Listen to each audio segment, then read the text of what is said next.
Okay. Maybe just briefly about dinner.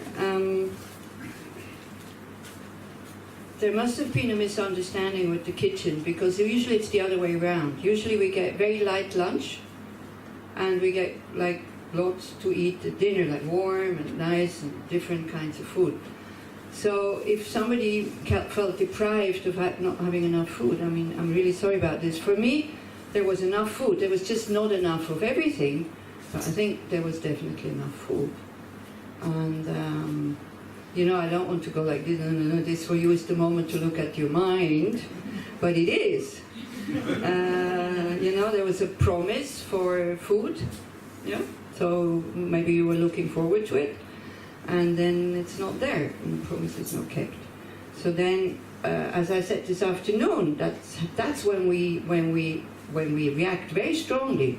You know, if I would have said, oh, I don't know about food, maybe there is some, maybe there's not, you would have been happy about what is there. So it's all kind of relative. And then somebody gave another very good example. If the food would have been there, but it fell on the floor, and then you can't eat it anymore, the result is the same. You know, there's not enough of everything, and but you would feel totally different. So this is where we see the relativity of the whole thing. But I think it was a misunderstanding with the kitchen, and poor Itzik, I don't know if you noticed, running around and trying to make us happy and finding whatever he could find. So, if you think maybe you didn't get enough food and you're still fasting, well, you get double bonus, guys. So that's perfect, you see. So that despite the difficulties that you say, okay, no matter what, I will fast. And since we're taking the vows now, you know, I mean, if you say, oh no, I didn't start at the right time, now I can't, that wouldn't be the Buddhist way. The Buddhist way would say, now I start. Yeah, now I'm starting. Like, even though it's an hour later or something like that. So, but yeah, it's, you know, there's, and then tomorrow we'll talk about how to transform this when there's not enough food. And then we kind of really think, wow, I'm so fortunate. Usually, whenever I feel hungry, whenever I feel thirsty, I can go to the fridge, or I can go to a restaurant, buy a sandwich. Especially now, everything is ready-made in the street, every corner. You do have money to buy it, and so, but not everybody is in that position. So then we really think, so many people don't have the guarantee to be able to eat so that their hunger is satisfied. And then we feel the hunger, and this is also what, if you're fasting, that what you will do tomorrow. So then it's in order to feel, oh poor me, I don't get enough food and I'm hungry. First of all, you think, okay, it's like until the evening. I think I will survive. And you do actually make it almost like an offering. You make it an offering like whatever I'm not putting in my body today, which will turn into pee-pee caca for everybody. You know, we're not able to give it, to pass it on. Once it has passed your mouth, unless it's maybe your child and your child spits it out, the mother maybe still eats it. But I guarantee you, maybe not even your partner. So usually that is not touchable anymore, like, oh. So then we think kind of, whatever I'm not putting in my body today, somebody else will be able to enjoy it. Even if it's leftover food, too much cooked, then it goes maybe out and ants can eat it, or bacteria, or whatever. You know, then one starts to think like this, and if you feel hungry, you think, may that hunger that I'm experiencing now may become part of my spiritual practice. And you take on the hunger or the hungry feeling of all other beings that you think are around in this universe that now experience hunger. And you really experience it. You make the experience of hunger your object of meditation. And then you start to see that it is impermanent, it's dynamic, it changes, and all of a sudden the misery goes. Yeah, the stomach is still rumbling, but then the misery goes. And then when you breathe out, or you don't need to do it with the breath, but then when you think, everything that I have which is good, I really want to share with others. That situation where normally I don't have to fight about the food, you know, I don't have to kill because I need food, I don't have to steal the food, I have free access to food. May everybody enjoy such situations. So this is how you transform the suffering into the path. So then again, everything that happens is good. When lots of food, good food, grateful, you offer it, you think, may all beings enjoy this good food. When there's not enough food, when people don't have to fight about food. So we can transform everything and to really see where we stand. Okay, because I remember also one year at Tushita, we had taken the 8 Mahayana precepts, and it was, the Dalai Lama was giving a public audience. I don't know how it is now, but then we were still able to go, like one person would collect all the passports and bring it down to the private office because you had to register. Is it still like this? For those people, no? You can just walk in without a pass? Really? Huh? You need a pass, so you need to go with your passport and you need to register and da-da-da. So, but at that time, because they knew us also, yeah, we were able to, one of us from Tushita was able to collect all the passports, run down, go to the office, register everybody, and then bring up the passes for everybody. So they didn't have to leave the course. Okay. It was a precepts day. So I volunteered to go down. Okay, the precepts day means like no food in the evening. There's lunch, but there's no food. So I said, I don't know how long it will last. Please keep some food for me. So when it's precepts day, like people eat double because there's this fear of being so hungry in the evening that you will die, right? Or they put far too much on the plate and then it gets thrown away. Anyway, I came back, feeling very noble and very generous, having gone down and queuing up with all the others and arguing also with the security guard that because they don't do it so happily with all the passports, but he did it. I came back, I was so happy that I succeeded to have these passes. I go to the dining room, not one crumb left, nowhere. I go to the kitchen, nothing left. Wow! Then I could see that ego, I go down for all these guys to register for them, and they don't even leave me one piece of vegetable or anything like this. And this is then the awareness. I stopped in the middle of it, and I went, hey, you're not even hungry right now. You're just looking for an excuse to feel like a victim. Because I was so happy that I had succeeded. But that happiness was, again, was destroyed just like this. But then because of the practice, and this is what the meditation is doing for me, I became aware of what I was doing that is totally loopy and totally not rational. And I thought, you're not even hungry. So stop it. And I survived that day. Yeah. But I did feel like the victim. Wow. And it felt so good. Having something to complain in a like, I have a right to complain because I'm the good one, I went down. So that's just what I wanted to say. So I don't, when there's occasions like this, I don't want to be the person who tells you that's the moment to look at your mind, but it is. That is the moment to look, where do I stand? And then, please, to have a lot of humor and to be able to see the kind of the craziness of that, what that self-centeredness what kind of ideas it puts out. And how narrow we become, but to be able to look at it, not to identify with it, just to say like, Mom, what a bad movie is playing at the moment, and still laugh. You see, when you go to the movie theater, and you expect the movie to be good, right? And the movie is really bad. You come out, you're really disappointed. But there are some movies that are so bad that actually people tell each other that, wow, this movie is really bad, that you go in order to see the badness of it, and then you have a really good time. And you think it's really funny. Isn't it?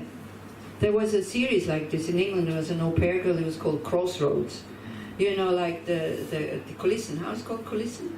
These, like the door is not a real door, and it fell down, people would forget their lines and all this. I think they did it on purpose. Because everybody was watching it, and everybody was, did you see again? He forgot his line. So this is it. So again, when you can look at your own mind, like the mind is giving you stories and playing a movie. So you look at it with like, oh no, it is so bad. I'm so self-centered, and I did have food, but still I feel angry and you can judge yourself and really put yourself down, or you can just go like, oh my gosh, look at all this bullshit who's going on again. And then you have some distance, and then you start laughing, and then you see it, and then the gap between intellectual knowledge, which we all have. We all want to be good people. We all don't want to be grasping. We all want to be generous and giving, and if there's not enough food, we all want to be totally relaxed about it. But we're not. Yeah? So here we have it. But then when you see the reaction, and you are able to make a step back and just to look at it, then the gap between intellectual knowledge and emotional reaction becomes smaller and smaller and smaller and smaller. So it's in those occasions that we practice and that we learn and that we grow. So you see, at one point also in Bogaya, we had we were talking about 6 perfections, and we had the topic of patience. So that morning, and it was a study retreat, so it was like 10 days, and everybody had their little table with the notes on it and all that. Okay? So then the cleaning woman wasn't there in the morning, and of course she put all the tables to the side with all the private notes, and there was about also 60, 70 people, and everybody came in, and the table was not their table, but everybody was so relaxed, because I was kind of embarrassed about it. I thought, ugh. And then I apologized. I said, I'm really sorry, I wasn't there, and I didn't tell Lily to pay attention which table goes where. And they said, oh, we thought it was a test. We thought that you were testing our patience and that you did it on purpose. And that's why everybody passed, because they thought it was a test. Okay? So that was funny also. Okay, so we're going to take these vows or precepts, and I have about 40 copies, which are they're not exactly the same, but almost the same. So, as I said, be creative. If you want to take the vows, but you don't want to do these Buddhist kind of, I go for refuge, Buddha, Dharma, and Sangha, I will tell you what to think in your own mind, and we do kind of a minimum of what is in the book, I think. Again, I'm not doing that so that you think, oh, the Buddhists are so nice, therefore I want to become a Buddhist. No, I'm not doing it to kind of to prove to you anything that Buddhists are flexible. I want to make you feel comfortable, and I want to make you feel that you can do your own thing, and we can still be all here together, and it's okay. You don't have to do my thing, I don't have to do your thing, and we can still be together under the same roof. Do you understand what I'm saying?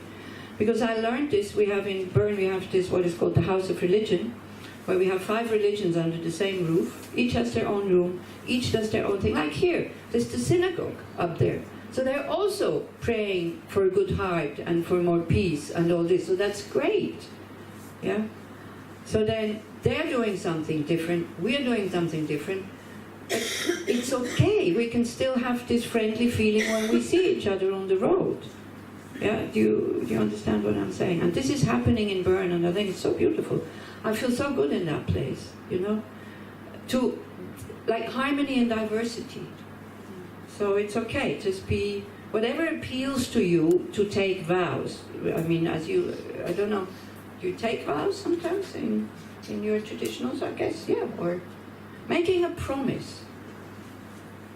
You know, for people who are addicted, this is a big help also, to make a promise, not for until now, for the next 5 minutes. I will not gossip about this person. Yeah. It's a special prayer today afternoon Uh-huh. of Hatarat Nedarim, a special prayer to set free all those promises that you did not fulfill. Yeah, here we're taking them, so we... Yeah, this is exactly the opposite, because in case, you know, they did some, people are doing promises to themselves, to other people, and they did not fulfill it. Yeah, that's... And today afternoon, is the day when they do the release. Yeah, exactly, yeah. Yeah, so we have in the text here, there's a mantra that will purify all, or it's the same thing, purify all the things we have not kept, and then we take them again, and we start afresh. We let go. It's like, no, we don't schlep the guilt with us. We let go. And nobody needs to forgive us. Only ourselves. Only we have to understand, it's great that I have the courage to take vows, because you need to have courage. And it needs awareness to be able to take them, but sometimes I break them, but it's okay, I will take them again, and again, and again, and again. Or I will make the promise of not killing, stealing, the whole thing, again, and again, and again. And sometimes it is explained like this also, in your spiritual practice. When you are a kid and you want to learn how to ride the bicycle, you have these support wheels at the side, yeah? You need them at the beginning. So these vows are like Noah was saying, they're like walls that keep us focused on where we want to go. Because if there's no walls, we go here, we go there, we go, we go everywhere. So we need them at the beginning. But as you continue with your practice, same as a kid, then in order to really ride the bicycle, you have to take them off. So then with time, you don't need these vows anymore, because your mind naturally will not do anything negative to others. The thing about vows is, if you have them and hold them, they produce positive karma while you're holding them in your mind, even if you're not aware of them. Otherwise, producing a positive imprint is when I see a mosquito, like for example, now luckily there's no, because I was about to reach out, but it's empty luckily, so the thermos is not here, so it's a habit of thirsty, reaching out like this. So like then I go, I took the vow, I'm not going to drink, I'm not going to eat, and I reach out, and then I become aware of I become, no, not with the vow, kind of, I decide not to kill the mosquito is a better example. So, and then you only produce positive energy when you have the opportunity of killing one. When no mosquitoes are there, you're not producing positive karma of not killing mosquitoes because nobody's there. Or stealing, you're only producing positive karma of not stealing when there is something to steal. And when there is something in the mind that goes, ooh, take this, right?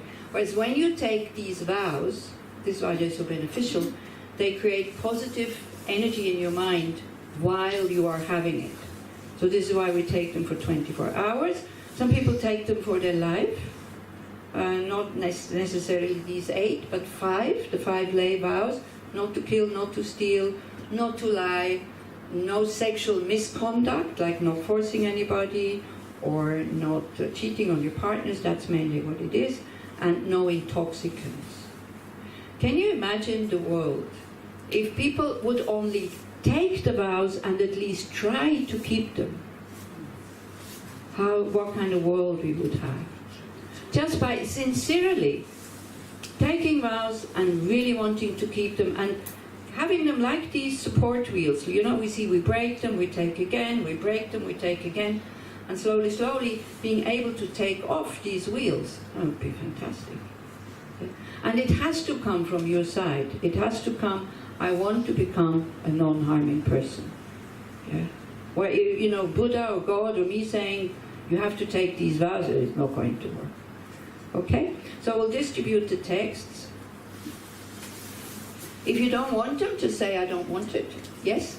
1, 2, we have 40. We have about 40. יניב, 1 ל-2. Is it okay? לא, צריך. Sorry? Is it okay to take the precepts even? Yeah, because then you take whatever you want to. When it says not to eat food at improper times, you decide what time. So maybe you skip one meal. For example, you're holding your belly. Are you pregnant? Yes. Yeah. So then it's better to eat, I think. Huh? But better to eat, so that's fine. Yeah, it's okay. So you just leave that one out. Or you can say not to snack in between the meals. But again, might be difficult because tomorrow if you're eating, you're not getting like proper food that you would get like with hot meals and stuff, okay? Because in order to make it easier also, because like this is a kosher kibbutz, so there we can't cook and we can't eat in the dining room, so everything is in the ma'adon. So you will have cold food tomorrow. And then when the mind gets a bit grumpy, you go, I have the choice between cold food and no food. And And also in the evening you're going to eat again, you know, and then we see the big fuss we're making about this thing. It's like food is nourishment, and we all look quite well nourished, actually, to me. Most of you. Some of you are a bit thin, it's true. But general, I think we're quite okay. Yeah. So that's what I mean. So maybe if you want to make if you decide to fast tomorrow, because the food will not be fantastic, so it's a good thing. Say, okay, better fast than get upset about the food. For example. You see, this is how you can turn everything into something spiritual. Yeah? But also when I say you can turn everything into something spiritual, it has to be genuine, not just as an excuse. You know, so then of course it doesn't work. Do you have questions about the vows here more? Now, these ones here in the text, we take them with an attitude of bodhicitta. But that's why they're called the 8 Mahayana precepts or 8 Mahayana vows. Means I want to attain full awakening as quickly as possible. And for that I have to get rid of my self-centeredness. Yeah? So, because when you want to meditate on absence of I or me, this very solid I or me, it has to be there. So they're not getting the food that you thought you would get. That's a good occasion, you know, to look for it, because then you can't find it. Who is upset? What is upset? Is it the stomach? No. Is it the head? No. It's the feeling of upsetness is in the heart. How come? Is the heart getting the food? Is the eye the heart? You know, then we start to see, and then all of a sudden we fall into this spaciousness. Hey, there is none. There's no this eye. It's not there. It's nowhere. It's only dynamic energy going on. Yeah? Transformation all the time. Spaciousness. This is the last step when you have, not the last, second last step when you have negative emotions. You dissolve them into their nature. They don't exist. Solid. Yeah? So, so bodhicitta means you want to become a Buddha in order to benefit those, and it's a very high goal. But if you again, we will do a short reflection. Why do I want to take these vows? This is what you have to become clear about. Or why do I not want to take them?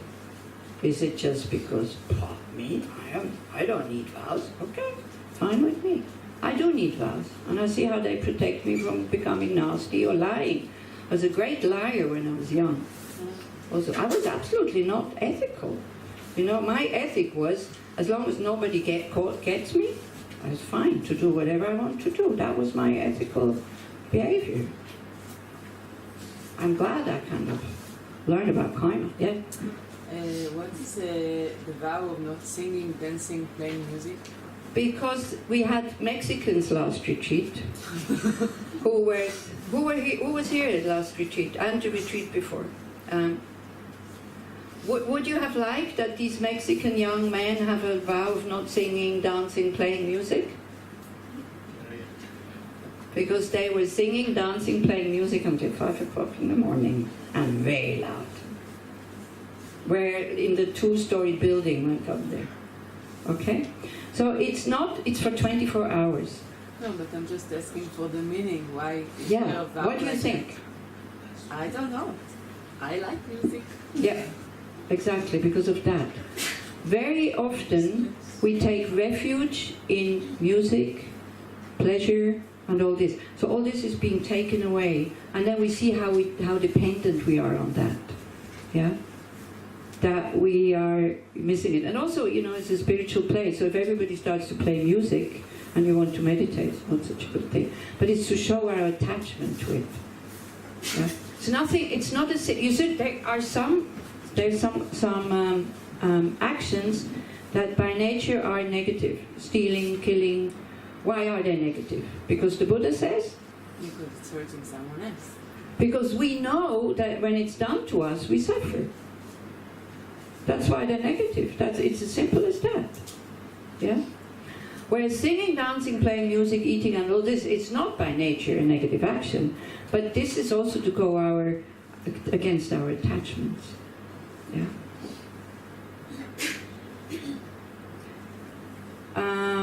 music brings up a lot of emotions. I'm not saying music is not good.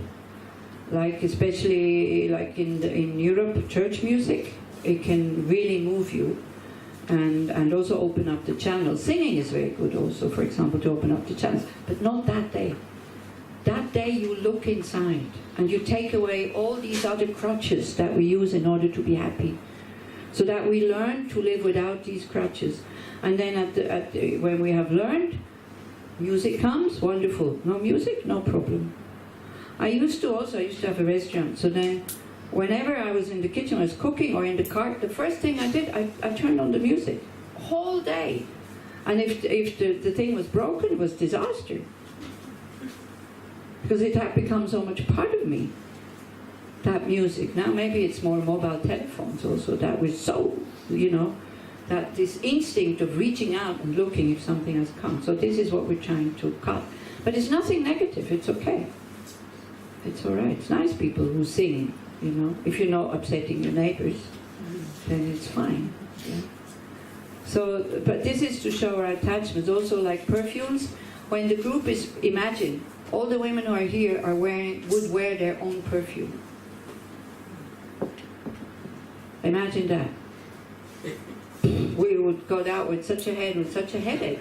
Also, you couldn't come inside because with these very strong smells, your attention is drawn outside all the time, also with sounds and stuff. So what we're trying to do is to come inside. Yeah? So that's the reason. And also people who are musicians, is also, because he is playing music, right? Or if you have a very nice voice, it's also a source of arrogance. And if nobody, this is terrible. If you have a really good voice and nobody recognizes it, and there's so many people who have incredible voices, but they're not famous, because nobody thinks it's worthwhile to give them money for making records or for, to listen to them. And very often they get depressed. So better not have any of these talents also. I don't agree. You don't agree, that's fine. We said you don't have to agree. Yeah. So if you're not famous and nobody listens to you and you don't get depressed, then that's fine. Because the thing is, I know some of them. I know too. Yeah, and then? And I think that if you like music and you like playing and singing, you should do it for the love of it.